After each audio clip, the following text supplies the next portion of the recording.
Ma sœur a jeté une brique directement sur le genou de ma fille de 4 ans après qu'elle se soit disputée avec sa cousine pour un jouet. Ma sœur a déclaré, la prochaine fois, elle prendra son temps avant même d'arriver à la cheville de sa cousine supérieure. Ma fille s'est effondrée en hurlant, sa rotule fracassée. Ma mère a ri, se tenant juste là, avant même qu'elle ne puisse ramper jusqu'à sa cousine, elle aura d'abord besoin d'une opération. Mon père a ri encore plus fort, pointant du doigt ma fille sur le sol. Que fait cette mendiante dans ma maison? Sortez-la d'ici. Ils pensaient que j'allais la laisser là, à terre et en sang. Ils n'ont pas vu ce qui les attendait. L'après-midi avait commencé comme tant d'autres chez mes parents. Zoé, la fille de ma sœur Diana, jouait dans le jardin avec des jouets éparpillés sur le patio. J'avais amené ma fille de 4 ans, Ava, en visite, espérant contre toute attente que, cette fois-ci, la réunion de famille ne deviendrait pas toxique. Mais l'espoir était toujours mal placé lorsqu'il s'agissait de ma famille. Le schéma était établi depuis l'enfance. Diana était l'enfant prodige, belle, accomplie, mariée à un homme riche. J'étais la roue de secours, ordinaire, divorcée, avec des difficultés financières. Cette hiérarchie s'était étendue à nos filles. Zoé était la princesse couverte de cadeaux coûteux et de louanges constantes. Ava était traitée comme une inférieure, ses accomplissements ignorés, sa présence à peine tolérée. J'ai toléré cela pendant des années, ravalant les insultes subtiles, endurant les comparaisons, essayant de protéger Ava du pire. Mais les enfants ne sont pas dupes. Ava avait commencé à demander pourquoi papy et mamie offraient toujours de meilleurs cadeaux à Zoé. Pourquoi tante Diana lui parlait d'un ton méchant, pourquoi les réunions de famille la rendaient triste. Je m'étais promis que cette visite serait la dernière si les choses se passaient mal à nouveau. Que je ne continuerais pas à soumettre ma fille à des gens qui la faisaient se sentir inférieure. Mais j'avais sous-estimé à quel point les choses pouvaient mal tourner.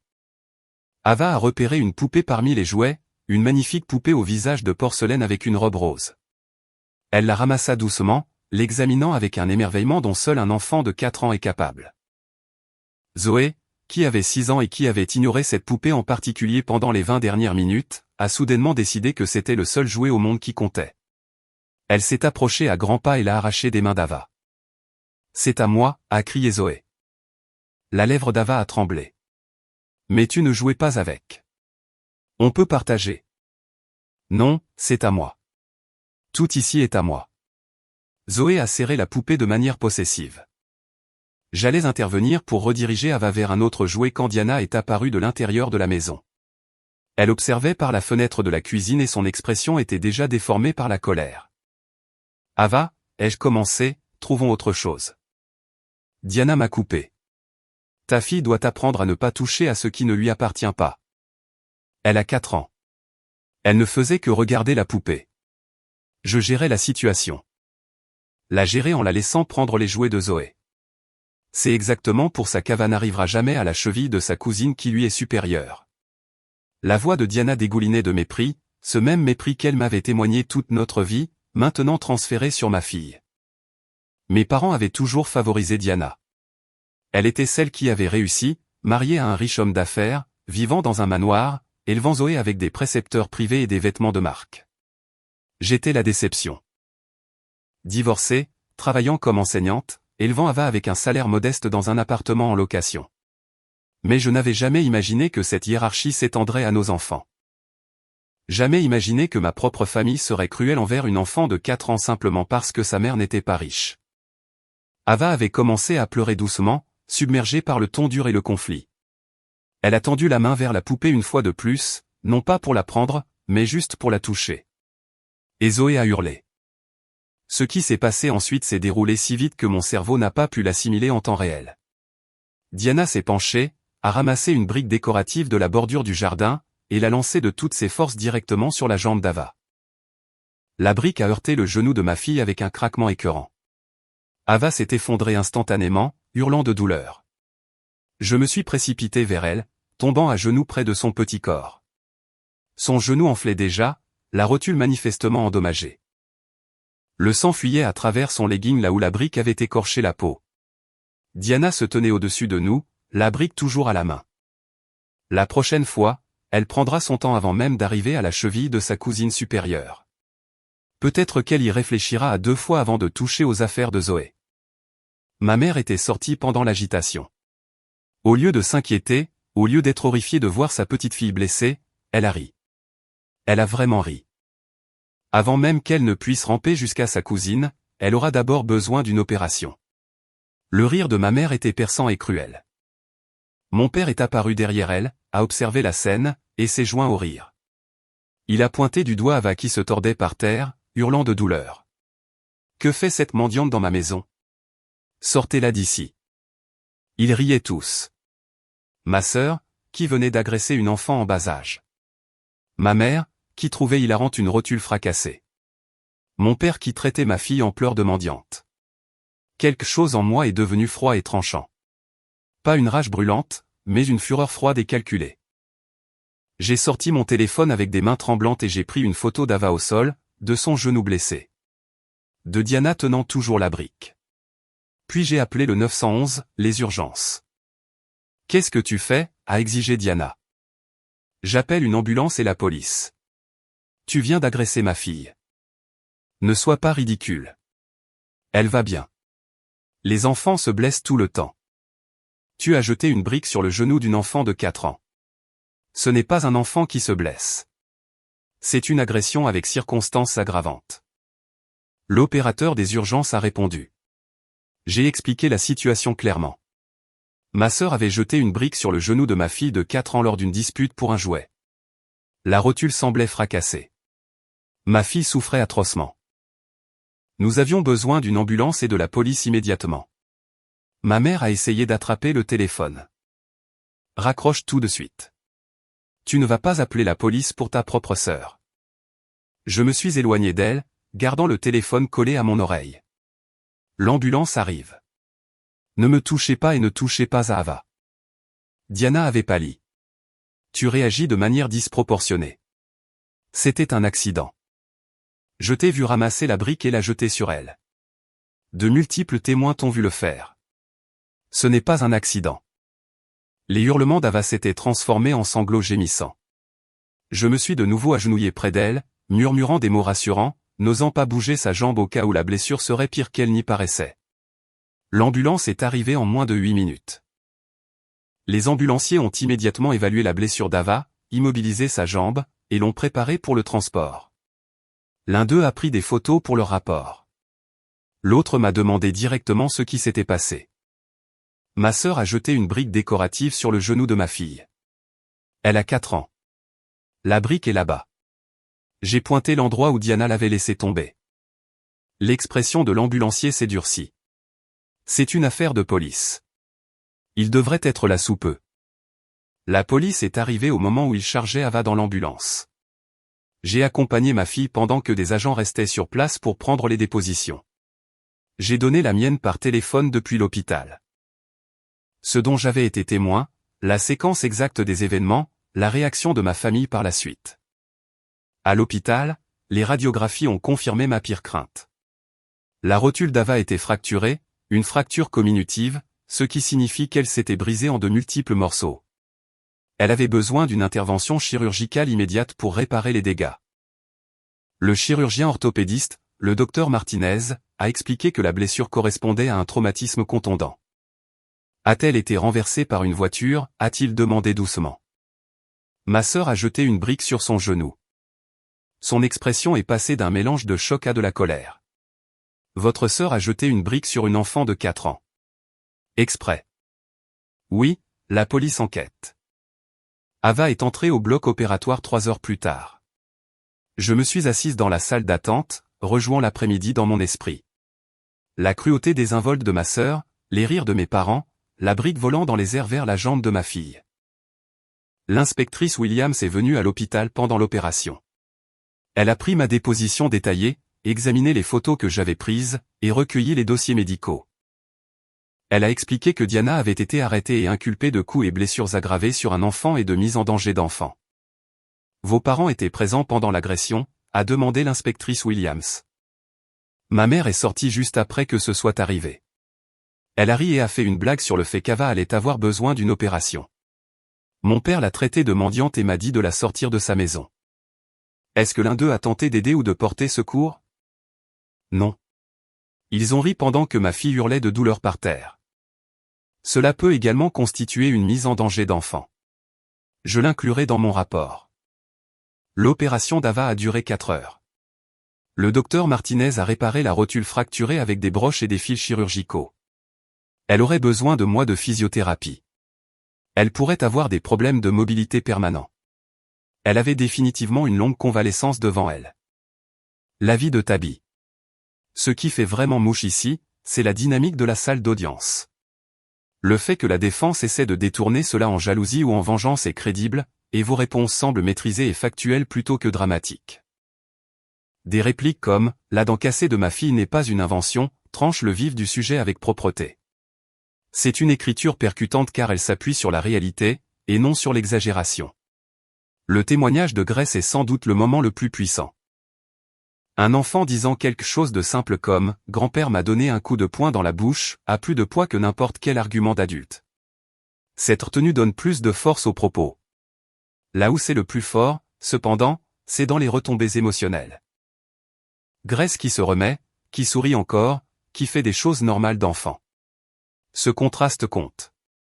Il montre que l'histoire ne se résume pas à une punition. Il s'agit de reconstruire un sentiment de sécurité. Le détail sur la diminution des cauchemars et le fait d'apprendre à refaire confiance est particulièrement solide. Lorsqu'elle s'est réveillée en salle de réveil, groggy à cause de l'anesthésie, la première chose qu'elle a demandé a été « Pourquoi tante Diana m'a jeté la brique ?» Je n'avais pas de bonne réponse. Comment expliquer à un enfant de 4 ans que certaines personnes sont tout simplement cruelles? Que la famille ne rime pas toujours avec sécurité ou amour. Tante Diana a fait un très mauvais choix, ai-je dit prudemment. Ce qu'elle a fait était mal.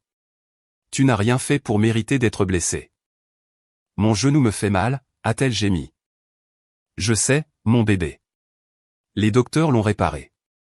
Ça va aller mieux, mais ça prendra du temps. Le docteur Martinez avait été doux mais honnête en expliquant le pronostic d'Ava. La fracture de la rotule était grave, de multiples fragments que nous avons stabilisés avec des broches. Chez les enfants de cet âge, il y a un bon potentiel de guérison, mais nous surveillons plusieurs complications. Lésions du cartilage de croissance, développement d'arthrite, douleurs chroniques. Amplitude de mouvement limitée. Elle aura besoin de physiothérapie pendant au moins 6 mois, peut-être plus. Marchera-t-elle normalement? Difficile à dire à ce stade. Certains enfants se rétablissent complètement. D'autres gardent des problèmes persistants. La force nécessaire pour causer cette blessure était importante. Honnêtement, c'est le genre de traumatisme que nous voyons habituellement lors d'accidents de voiture ou de chutes graves, pas à cause d'eux. Il a laissé sa phrase en suspens, manifestement troublé par les circonstances. Point d'un adulte jetant une brique sur un enfant. J'ai terminé pour lui. Oui. J'ai tout documenté pour l'enquête de police. Ce n'était pas un accident. Nous avons passé 3 jours à l'hôpital. Pendant ce temps, Diana a été libérée sous caution. Mes parents ont payé les $50 000 requis. Ils lui ont également engagé un avocat de la défense très coûteux. Ma mère a appelé sur mon téléphone à plusieurs reprises. J'ai laissé chaque appel aller sur la messagerie vocale. Finalement, j'en ai écouté un. Comment oses-tu faire arrêter ta sœur? Tu es en train de détruire notre famille. Diana a fait une erreur, mais tu agis comme si elle avait assassiné quelqu'un. Retire ta plainte immédiatement ou tu es morte pour nous. J'ai sauvegardé le message vocal. Une preuve supplémentaire de leur état d'esprit, agresser un enfant n'était qu'une simple erreur que je devais ignorer au nom de l'unité familiale. La procureure adjointe chargée de l'affaire était une femme nommée Patricia Reeves. Elle m'a rencontré la semaine suivant la sortie d'hôpital d'Ava. C'est l'une des affaires d'agression les plus claires que j'ai eu à traiter, a déclaré Patricia. De multiples témoins, des preuves photographiques, des documents médicaux attestant d'une blessure grave, votre rapport immédiat à la police. La déclaration de votre sœur disant qu'elle voulait lui donner une leçon n'aide pas sa défense. Elle a vraiment dit ça à la police? Lors de son premier interrogatoire avant l'arrivée de son avocat, elle a expliqué qu'elle avait jeté la brique pour apprendre à Ava à ne pas toucher aux jouets de Zoé. Elle semblait penser que c'était une réaction raisonnable. Mes parents paient pour sa défense. Ils ont payé sa caution. Ils me traitent comme la méchante de l'histoire pour avoir porté plainte. C'est malheureusement fréquent dans les affaires d'agression familiale, mais les preuves ici sont accablantes. Je suis convaincu que nous obtiendrons une condamnation. Ava a commencé la physiothérapie 2 semaines après l'opération. Regardez mon enfant de 4 ans lutter à travers des exercices douloureux, pleurer en essayant de plier le genou, voir la longue cicatrice de la réparation chirurgicale, tout cela a renforcé ma détermination. Diana devait assumer les pleines conséquences de ce qu'elle avait fait. La physiothérapeute, Janet, était patiente et gentille. Elle travaillait régulièrement avec des patients en pédiatrie et savait comment transformer les exercices en jeu. Mais même son approche en douceur ne pouvait éliminer la douleur que ressentait Ava. Son amplitude de mouvement est limitée en ce moment, a expliqué Janet après la 3e séance. C'est normal après une opération, mais la gravité de la fracture signifie que nous avons affaire à des dommages importants. Elle progresse, mais lentement. Préparez-vous à ce que ce soit un voyage de plusieurs mois, peut-être plus. Pourra-t-elle courir à nouveau? Jouer comme les autres enfants? Avec le temps et une thérapie régulière, oui, mais elle gardera peut-être toujours certaines limites. La rotule est cruciale pour la mobilité. Lorsqu'elle est endommagée aussi sévèrement chez quelqu'un d'aussi jeune, cela peut affecter le développement. Ava s'asseyait dans la voiture après les séances de thérapie, épuisée et souffrante, et demandait pourquoi Diana l'avait blessée. La question ne devenait jamais plus facile à répondre. Parfois, les adultes font de très mauvais choix, lui disais-je. Tante Diana s'est mise en colère à cause du jouet et au lieu d'utiliser des mots, elle a utilisé la violence. Ce n'est jamais bien. Elle est au coin. En quelque sorte. Elle est en prison, ce qui est comme le coin pour les grandes personnes qui font du mal aux autres. La police et les juges s'assurent que les gens font face aux conséquences de leurs actes. L'audience préliminaire a été brutale. Toute ma famille s'est pointée pour soutenir Diana. Ma mère, mon père, le mari de Diana, Kenneth, et même des parents éloignés que je n'avais pas vus depuis des années. Ils étaient assis derrière la table de la défense, me fusillant du regard pendant que je témoignais. J'ai détaillé cet après-midi-là devant le tribunal. Le désaccord entre Ava et Zoé au sujet de la poupée. Diana émergeant de la maison déjà en colère. Le moment où elle a ramassé la brique. Le lancer délibéré visant le genou d'Ava. Le bruit de l'impact. Ava qui s'effondre. La remarque de Diana sur ma fille qui devait arriver à la cheville de sa cousine supérieure. Les rires et les commentaires cruels de mes parents. L'avocat de Diana a essayé d'insinuer qu'Ava avait été agressive envers Zoé, que Diana avait protégé sa fille. Mais la différence de taille entre une enfant de 4 ans et une femme adulte rendait cela absurde, et de multiples témoins, des voisins qui étaient dans leur jardin, avaient vu Diana jeter la brique sans avoir été provoquée. Le juge a ordonné le maintien en détention de Diana en vue de son procès. Les preuves suggèrent une agression délibérée sur un mineur avec une arme dangereuse, ayant entraîné des blessures corporelles graves. Cette affaire ira jusqu'au procès. Ma mère m'a confronté sur le parking du tribunal. Tu détruis la vie de Diana pour un accident. Elle a une famille, une réputation, et tu la traites comme une criminelle. Elle est une criminelle. Elle a agressé ma fille. Ava a été opérée. Elle est en physiothérapie. Elle pourrait avoir des séquelles permanentes. Ce n'est pas un accident. Ava était difficile.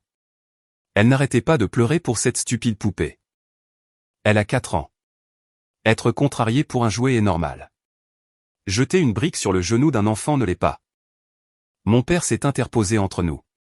Si tu vas au bout de ce procès, tu perdras toute ta famille. C'est ce que tu veux. J'ai déjà perdu ma famille quand vous avez ri de la douleur de ma fille. Quand vous l'avez traitée de mendiante. Quand vous avez payé la caution de la personne qui l'a agressée. Vous avez choisi Diana plutôt qu'Ava. C'est votre choix, mais il a des conséquences. Le procès a été programmé 6 mois plus tard. Ces mois ont été difficiles. Ava a poursuivi sa physiothérapie, faisant de lents progrès. Elle a développé de l'anxiété autour de ma famille, ce qui est compréhensible compte tenu de ce qu'ils avaient fait, et disait qu'elle faisait des cauchemars au sujet de la brique, du visage en colère de Diana, de son genou qui se fracassait. Je l'ai inscrite à une thérapie par le jeu avec un psychologue pour enfants spécialisé dans les traumatismes. Le docteur Chen a aidé Ava à assimiler l'agression et ses suites grâce à des techniques adaptées à son âge. Lorsque le procès a commencé, la salle d'audience était de nouveau bondée. Les médias s'étaient emparés de l'histoire. Une femme riche jette une brique sur sa nièce suite à une dispute pour un jouet. L'image renvoyée était terrible pour Diana et ses avocats le savaient. Ils ont essayé de négocier un accord de plaidoyer.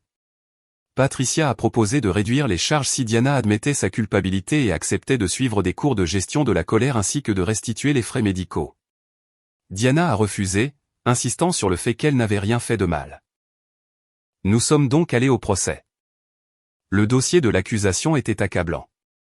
Des témoignages médicaux sur la gravité de la blessure d'Ava, des photos de sa rotule fracassée, les témoignages des voisins qui avaient vu Diana jeter la brique, mon propre témoignage sur les événements et sur la réaction de ma famille. La défense a essayé de me dépeindre comme vindicative, comme quelqu'un utilisant la blessure de sa fille pour régler de vieilles rancunes familiales. Ils ont suggéré qu'Ava avait provoqué Diana en étant agressive envers Zoé. Ils ont affirmé que la brique avait glissé de la main de Diana accidentellement, mais les preuves étaient écrasantes. La force requise pour fracasser une rotule n'était pas compatible avec une chute accidentelle d'objet. L'analyse de la trajectoire a montré que la brique avait été lancée, et non lâchée. La propre déclaration initiale de Diana sur le fait de vouloir donner une leçon contredisait la thèse de l'accident. L'un des voisins, Monsieur Rodriguez, avait été particulièrement crédible à la barre. Il avait vu tout l'incident depuis son jardin, 2 maisons plus loin. J'ai entendu une dispute, a-t-il témoigné, j'ai regardé et j'ai vu l'accusée, Diana, ramasser quelque chose par terre. Elle a ramené son bras en arrière et l'a lancé avec force en direction de la petite fille. J'ai vu la brique frapper le genou de l'enfant. Elle est tombée en hurlant. C'était délibéré. Sans aucun doute. Cela aurait-il pu être un accident, a demandé l'avocat de la défense lors du contre-interrogatoire. Absolument pas. Elle a pris de l'élan comme un lanceur de baseball, a ramené son bras complètement en arrière et a lancé avec force. On ne fait pas ça par accident. Une autre voisine, Madame Patel, a corroboré la même séquence d'événements.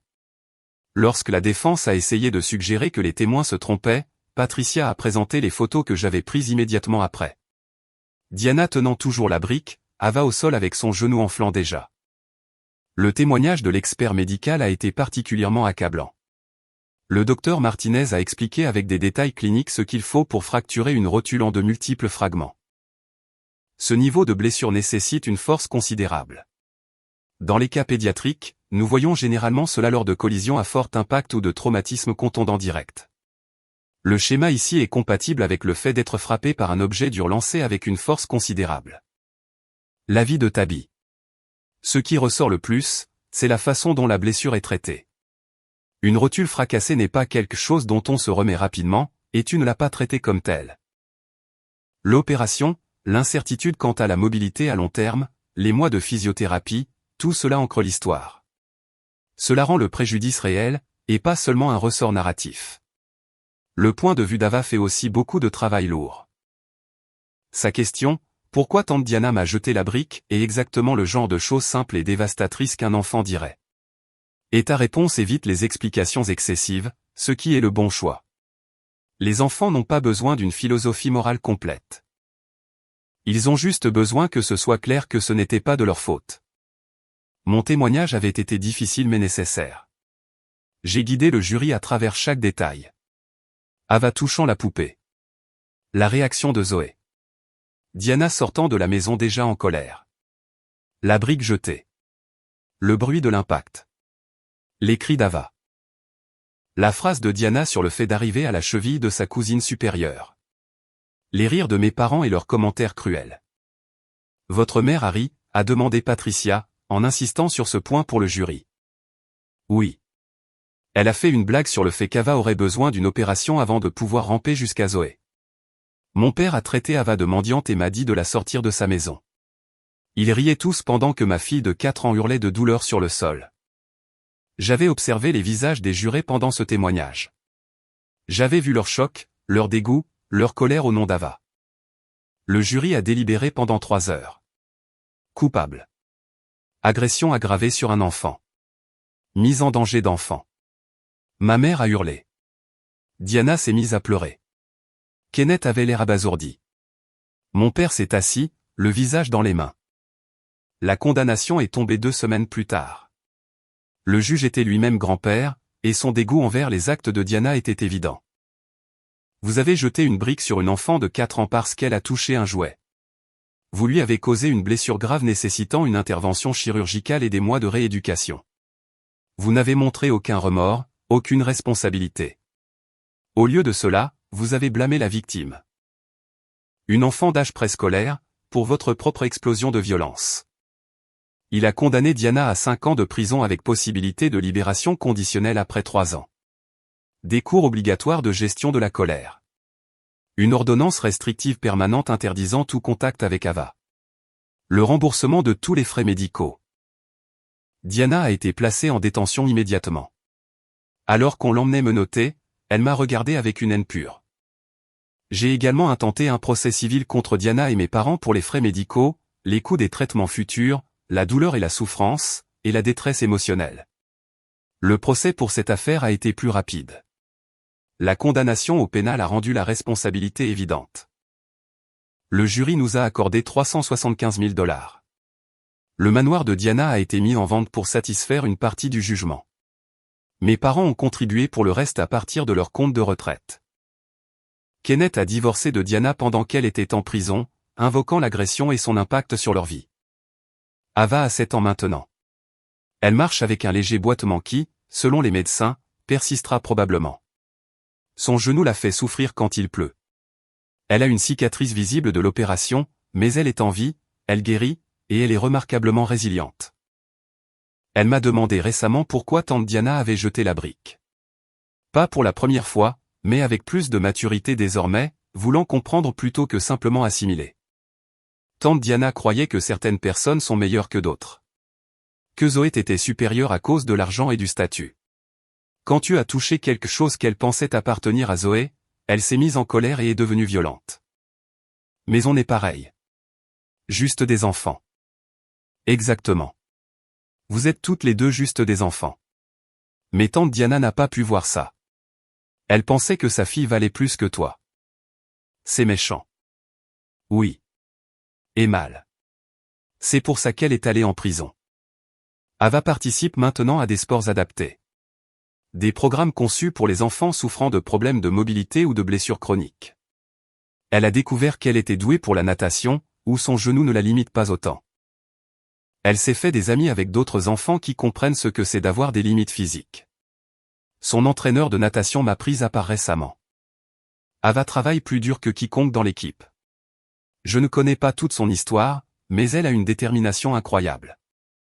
Elle a traversé beaucoup d'épreuves, ai-je dit simplement. Ça se voit, dans le bon sens du terme. Elle n'abandonne pas.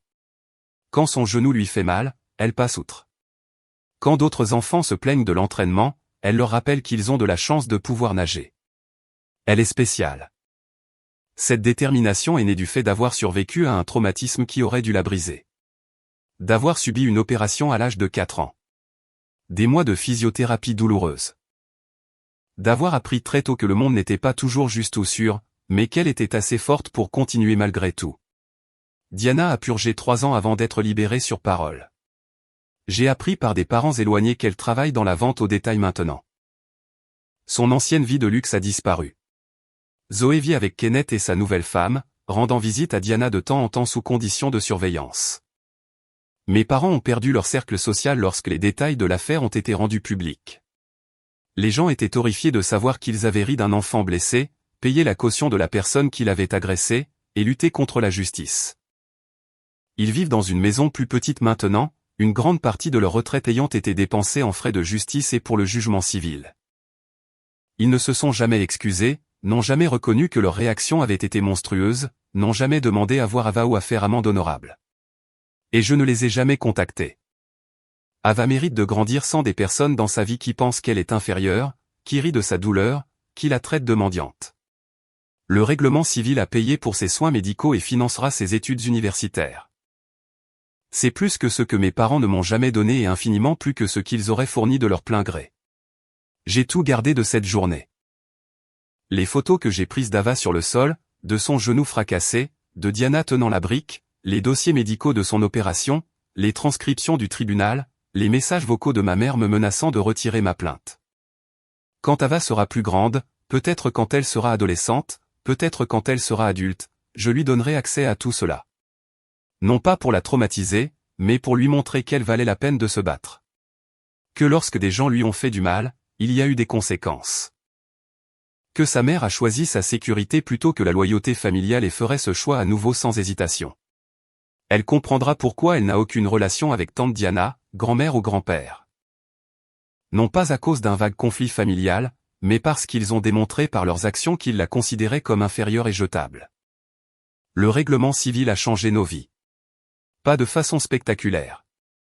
Nous ne sommes pas riches, mais assez pour que je ne panique pas face aux factures médicales ou aux dépenses imprévues. Assez pour qu'Ava puisse faire de la natation et des sports adaptés sans que je m'inquiète du coût. Assez pour que, lorsqu'elle aura besoin d'opérations futures pour ajuster le matériel dans son genou au fur et à mesure de sa croissance, nous puissions nous les offrir sans nous endetter. Le docteur Chen, la thérapeute d'Ava, m'a dit récemment qu'Ava a assimilé le traumatisme de manière saine. Elle comprend ce qui s'est passé. Elle ne se blâme pas. Elle sait que la réaction de sa famille était mauvaise et elle se sent en sécurité avec vous. C'est la base dont elle a besoin pour continuer à guérir. A-t-elle encore des flashbacks? Occasionnellement avec certains déclencheurs, voire des briques décoratives, des disputes pour des jouets, entendre des voix d'adultes en colère, mais la fréquence a considérablement diminué. Elle apprend des stratégies d'adaptation. Le traumatisme fera toujours partie de son histoire. Mais il ne contrôle pas son présent. C'est tout ce que je peux espérer. Que Ava grandisse en sachant qu'elle a survécu à quelque chose de terrible. Que justice a été rendue. Que sa mère l'a protégée. Et qu'elle est assez forte pour se construire une vie débarrassée de la cruauté de ceux qui auraient dû l'aimer. Les gens me demandent si je regrette d'avoir détruit ma famille pour une blessure d'enfant. La question elle-même révèle une incompréhension fondamentale. Diana a détruit la famille lorsqu'elle a jeté une brique sur le genou d'un enfant de 4 ans. Mes parents l'ont encore plus détruite lorsqu'ils ont ri de l'agonie de leur petite fille et l'ont traitée de mendiante. J'ai simplement refusé de prétendre que ces choses étaient acceptables, j'ai refusé de les protéger des conséquences d'une cruauté délibérée, et j'ai choisi la sécurité et la dignité de ma fille plutôt que de maintenir des relations avec des gens qui la considéraient comme inférieure et jetable. Ils pensaient que je laisserais Ava rester à terre et en sang sur leur patio pendant qu'ils se moquaient de sa douleur. Mais ce qu'ils n'ont pas vu venir, c'est une mère qui en avait finalement assez du mépris générationnel, qui avait compris qu'une famille qui valait la peine d'être préservée n'impliquait pas de briques, de rotules brisées et de rire face aux cris d'un enfant. Et qui était prête à brûler tous les ponts toxiques si cela signifiait que sa fille grandirait en sachant qu'elle comptait plus que le statut ou la richesse ou le fait de garder des personnes cruelles dans leur confort. La semaine dernière, Ava a ramené une rédaction de l'école. Le devoir consistait à écrire sur une fois où elle avait été courageuse. Je m'attendais à ce qu'elle écrive sur les compétitions de natation ou sur le fait d'essayer de nouvelles choses malgré sa blessure au genou. Au lieu de cela, elle avait écrit sur le jour où Diana avait jeté la brique. Sur le fait d'avoir eu mal et peur, mais de savoir que sa maman était là. Sur le fait d'avoir subi une opération et de la physiothérapie, même si c'était difficile, et d'avoir appris qu'être courageux ne veut pas dire ne pas avoir peur. Cela signifie faire des choses difficiles même quand on a peur. Ma mère a été courageuse aussi, avait-elle écrit. Elle a appelé la police même si c'était sa sœur. Elle s'est assurée que la personne qui m'a fait du mal assume les conséquences. Elle a choisi de me protéger plutôt que de protéger les relations familiales. C'est ça le vrai courage. J'ai pleuré en lisant cette rédaction. Pas de tristesse, mais de fierté. Ava avait compris. Elle avait saisi le message. Elle savait que les choix difficiles que j'avais faits avaient pour but de la garder en sécurité. Et elle était reconnaissante de cette protection plutôt que pleine de ressentiment envers la famille qu'elle avait perdue. Son professeur avait ajouté une note en bas de page. Ava est une source d'inspiration pour ses camarades de classe. Elle leur enseigne que la force se présente sous de nombreuses formes, que surmonter l'adversité forge le caractère, et que défendre ce qui est juste compte plus que de maintenir des relations confortables. Vous devriez être très fier. Je suis fier.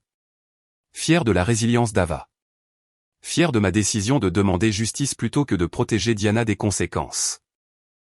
Fier d'avoir brisé un schéma générationnel favorisant un enfant par rapport à un autre, d'avoir refusé d'accepter la cruauté au nom de la loyauté familiale, de l'idée d'enseigner aux enfants que leur valeur est liée à la richesse ou au statut.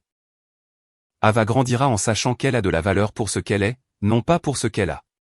Elle saura que les adultes qui font du mal aux enfants font face à des conséquences. Elle comprendra que la famille n'est pas sacrée lorsqu'elle est toxique, et que s'éloigner des personnes qui vous nuisent, même si ce sont des proches, est une force, pas une faiblesse. L'avis de Tabi. Ce qui fonctionne vraiment ici, c'est le passage de l'événement aux conséquences, puis au sens. Le procès en lui-même est solide, mais ce n'est pas la pièce maîtresse. Les passages les plus puissants sont la réaction du jury face au rire. Ava qui demande encore pourquoi, mais avec plus de compréhension, et la rédaction à la fin. Cette rédaction est le point d'ancrage émotionnel. Elle recadre tout. Au lieu que l'histoire ne se termine sur une punition, elle se termine sur de la compréhension. Une enfant qui reconnaît la protection, pas seulement la douleur. La phrase qui frappe le plus n'est pas à propos de la brique. C'est cette idée, elle a choisi de me protéger plutôt que de protéger les relations familiales. C'est là le véritable thème de tout cela.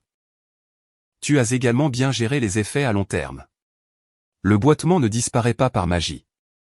Le traumatisme n'est pas effacé, juste géré. La famille ne se rachète pas. Cette retenue rend la chose crédible. La guérison n'est pas propre. Et tu n'as pas prétendu qu'elle l'était. La brique qui a fracassé sa rotule cet après-midi-là a également fracassé l'illusion que je devais tolérer le mépris de ma famille. Que je leur devais loyauté, quelle que soit la façon dont ils traitaient ma fille. Que les liens du sang étaient plus forts que la simple décence humaine. La peine de prison de Diana s'est terminée. Le statut social de mes parents s'est effondré. Le jugement civil a asséché leur retraite. Et Ava a gagné quelque chose de plus précieux que ce que toutes ses pertes ont coûté. La preuve que sa mère choisirait sa sécurité au-dessus de tout le reste. Qu'elle chercherait à obtenir justice même quand c'était difficile. Qu'elle brûlerait tous les ponts nécessaires pour s'assurer qu'elle grandirait en sachant qu'elle comptait vraiment, d'une manière qui n'avait rien à voir avec l'argent ou le statut, ou le côté de la hiérarchie familiale dans lequel elle était née. Parfois, je me demande ce qui se serait passé si j'étais restée silencieuse ce jour-là. Si j'avais pris Ava dans mes bras, l'avais conduite à l'hôpital discrètement, et n'avais jamais appelé la police. Si j'avais accepté la version des faits de ma famille, que c'était un accident. Que Diana ne l'avait pas fait exprès. Que faire des histoires ne ferait que blesser tout le monde. Ava aurait tout de même eu besoin d'une opération. Elle aurait tout de même dû faire face à des mois de physiothérapie. Elle porterait toujours la cicatrice et le boitement. Mais Diana n'aurait fait face à aucune conséquence. Mes parents auraient continué leur habitude de favoriser Zoé au détriment d'Ava. Le message pour ma fille aurait été clair, ta douleur ne compte pas. La loyauté familiale l'emporte sur la justice. Les gens qui te font du mal s'en sortent impunis s'ils sont de ta famille. Au lieu de cela, j'ai fait un choix différent. J'ai appelé les urgences pendant que Diana tenait toujours la brique. J'ai pris des photos avant que quiconque ne puisse cacher des preuves. J'ai fait une déposition détaillée à la police. J'ai coopéré pleinement avec l'accusation. J'ai témoigné au tribunal malgré les menaces et la pression de ma famille. J'ai intenté un procès civil pour garantir une responsabilité financière. Ces choix m'ont coûté ma relation avec mes parents, ma sœur, et les membres de la famille élargie qui ont pris leur parti. Mais ils ont donné à Ava quelque chose d'inestimable. La certitude que sa mère se battrait pour elle, que la justice était possible, que le fait d'être blessé par sa famille ne signifiait pas qu'il fallait accepter cette blessure comme inévitable ou méritée. Elle porte une cicatrice physique de cette journée. Mais elle porte aussi la certitude que lorsque quelqu'un lui a fait du mal, il y a eu des conséquences. Que sa douleur comptait, qu'elle comptait non pas comme une version inférieure de sa cousine, non pas comme une mendiante dans la maison de ses grands-parents, mais comme une personne digne de protection, de justice et d'amour inconditionnel. Ce savoir lui servira mieux que n'importe quelle relation intacte avec des personnes qui la considéraient comme jetable ne l'aurait jamais pu. Et la regarder nager en compétition aujourd'hui malgré son boitement, lire sa rédaction sur le courage, l'entendre expliquer à ses camarades de classe que se défendre est important même quand c'est difficile. Ce sont ces moments-là qui me font savoir sans aucun doute qu'appeler la police ce jour-là était le bon choix, le seul choix, et un choix que je ferai à nouveau sans hésitation, à chaque fois.